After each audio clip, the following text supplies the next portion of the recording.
Dear students, hope कि आप लोग अच्छे से पढ़ाई कर रहे होंगे। और जैसा कि लाइट रिफ्लेक्शन एंड रिफ्रैक्शन हमने चैप्टर स्टार्ट किया था पार्ट 1 में, प्रॉपर्टीज ऑफ लाइट के बारे में पढ़ लिया हुआ था। स्फेरिकल मिरर के बारे में भी इंट्रोडक्शन पढ़ लिया था और कुछ बेसिक टर्म्स थे वो भी पढ़ लिया हुआ था। आप ये भी पढ़ लिया हुआ था कि इमेज फॉर्मेशन में जो रूल्स होते हैं, क्या क्या रूल्स था। तो सबसे पहले हम लोग आज स्टार्ट करते हैं कि कॉनकेव मिरर में इमेज फॉर्मेशन। एक बार फिर से हम रूल्स रिवाइज करते हैं। इस 4 रूल्स में 2 रूल्स अप्लाई करना है और इमेज का फॉर्मेशन करना है। पहला रूल्स ये है कि अगर रेस जो है प्रिंसिपल एक्सिस के पैरेलल होगी तो फोकस से होते हुए जाएगा। दूसरा ये है कि अगर फोकस से होते हुए जाएगी इंसिडेंट रे तो parallel to principal axis bounce back होके जाएगी। तीसरा, अगर सेंटर ऑफ कर्वेचर से पास करेगा तो सेंटर ऑफ कर्वेचर से ही वापस जाएगा।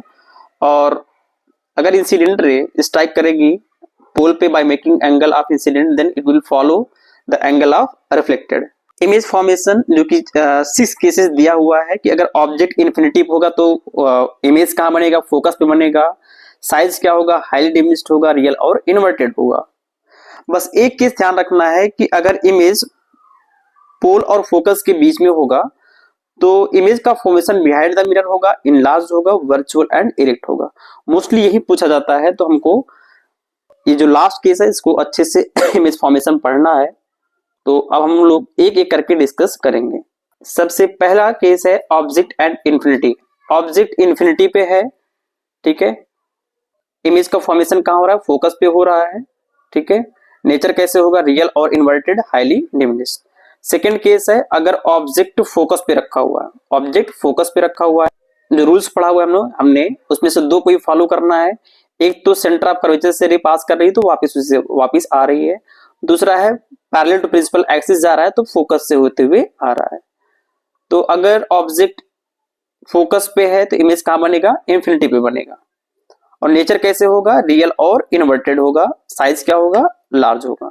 थर्ड केस है अगर ऑब्जेक्ट सेंटर ऑफ कर्वेचर पे होगा, ठीक है। पहला रूल हमने अप्लाई किया यहाँ पे, पैरेलल टू प्रिंसिपल एक्सिस जा रहा है, फोकस से होते हुए जा रहा है। सेकेंड, फोकस से होते हुए जा रहा है और रिफ्लेक्ट क्या कर रहा है, पैरेलल टू प्रिंसिपल एक्सिस। तो इमेज का फॉर्मेशन जो है सेंटर ऑफ कर्वेचर पे ही हो रहा है। नेचर क्या है, रियल और इन्वर्टेड। फोर्थ केस है बियॉन्ड सी। अगर ऑब्जेक्ट सी के बियॉन्ड पे है तो इमेज का फॉर्मेशन कहाँ होगा, बिटवीन सी एंड एफ के बीच में होगा। यहाँ पे इमेज का फॉर्मेशन हो रहा है। ऑब्जेक्ट कहाँ है, बियॉन्ड सी है। फिफ्थ केस है अगर ऑब्जेक्ट फोकस और सेंटर ऑफ कर्वेचर के बीच में ऑब्जेक्ट रखा हुआ है और यहाँ पे 2 रूल अप्लाई हुआ है। एक पैरेलल टू प्रिंसिपल एक्सिस जो फोकस होते हुए जा रहा है और दूसरा फोकस होते हुए जा रहा है और रिफ्लेक्ट ये पैरेलल टू प्रिंसिपल एक्सिस। ये दोनों रेज जहां पे मीट कर रही है वहां पे इमेज का फॉर्मेशन हो रहा है। और इमेज का फॉर्मेशन कहां पे हो रहा है, बियॉन्ड सी। अगर ऑब्जेक्ट सी और एफ के बीच में है तो इमेज का फॉर्मेशन कहां होगा, बियॉन्ड सी। नेचर कैसे होगा, रियल इन्वर्टेड होगा, मैग्निफाइड होगा और इनलार्ज्ड होगा। लास्ट केस है जो कि मोस्टली यही पूछा जाता है एग्जाम में।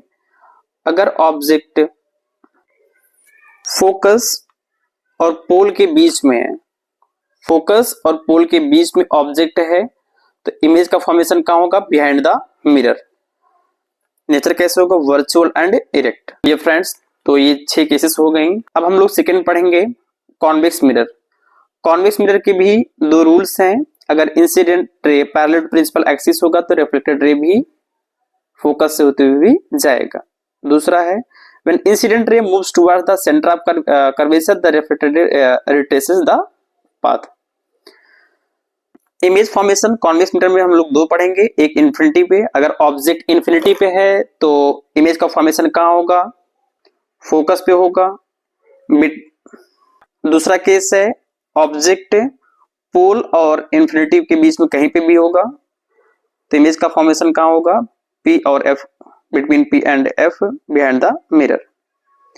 साइन कॉन्वेक्स मिरर में यू ऑलवेज नेगेटिव होता है, वी पॉजिटिव होता है, हाइट ऑफ इमेज पॉजिटिव होगा, फोकस आपका पॉजिटिव होगा। तो सबसे पहला केस देखते हैं कि ऑब्जेक्ट अगर पी और इंफिनिटी के बीच में है तो इमेज का फॉर्मेशन कहाँ हो रहा है? Behind the mirror between the P and F। Object ये इंफिनिटी और P के बीच में रखा हुआ है। इमेज का फॉर्मेशन कहाँ हो रहा है? Behind the mirror between P और F के बीच में यहाँ पे हो रहा है। नेचर कैसा है? वर्चुअल एंड इरेक्ट है। दूसरा केस है when object place at infinity. Object कहाँ? इंफिनिटी पे रखा हुआ है। तो इमेज का फॉर्मेशन कहाँ हो रहा है? फोकस पे हो रहा है। नेचर कैसा है? वर्चुअल एंड इरेक्ट है, हाईली डिमिनिश्ड है। तो इस हमने आज इमेज फॉर्मेशन पढ़ लिया कॉनकेव मिरर और कॉन्वेक्स मिरर से। तो नेक्स्ट लेक्चर में हम लोग पढ़ेंगे रिफ्रैक्शन के बारे में। विथ इन अंडर 12 मिनट्स में हम लोगों ने रिफ्लेक्शन पढ़ लिया, image formation by concave, convex और बेसिक टर्म्स भी इसमें पढ़ लिया। नेक्स्ट चैप्टर में हम लोग कंप्लीट लेंस के बारे में पढ़ेंगे। इस चैप्टर का कंप्लीट नोट्स पीडीएफ के फॉर्म में कमेंट में लिंक में दिया हुआ है। सो 100% नोट्स इसमें अवेलेबल है। पूरा कंप्लीट लेक्चर देखने के लिए बने रहिए।